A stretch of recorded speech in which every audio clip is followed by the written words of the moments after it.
On Wednesday, the Indiana Pacers traded Bruce Brown, Jordan Nwora and 3 first-round picks to the Toronto Raptors for two-time All-Star forward Pascal Siakam. The NBA's new salary floor rules deserve some of the credit for that blockbuster deal.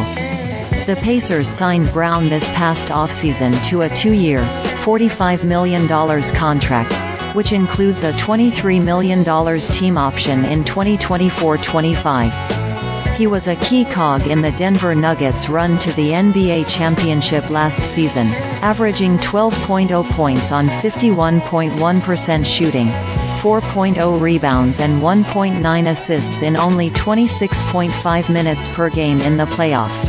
But that's hardly the typical statistical output of someone earning $20+ million per year in the NBA. The Pacers entered free agency with more than $30 million in cap space, so they had money to spend. But they had incentive to spend more quickly than usual, thanks to the NBA's new collective bargaining agreement. Under the previous CBA, teams only had to hit the salary floor, 90% of the league's salary cap in a given year, by the final day of the regular season.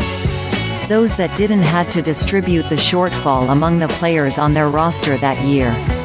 But rebuilding teams often went into the season far below the salary cap so they could facilitate in-season salary dumps ahead of the trade deadline. The current CBA requires teams to hit the salary floor by the first day of the regular season. Those that don't will not be eligible to receive a luxury tax payment from teams over the tax threshold, which is typically an 8-figure amount.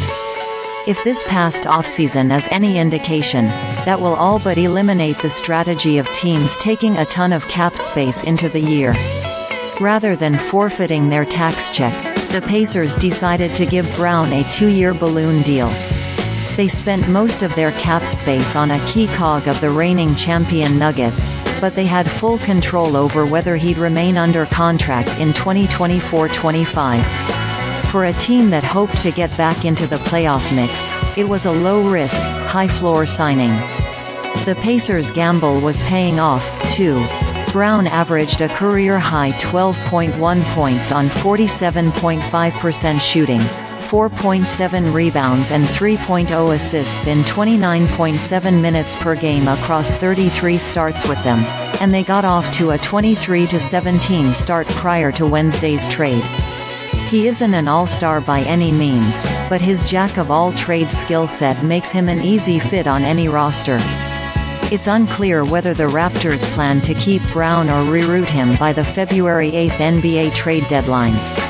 He had 15 points on 7 of 10 shooting and 7 rebounds in his Raptors debut on Thursday against the Chicago Bulls, so the team might take the next few weeks to evaluate his fit before deciding on his fate either way.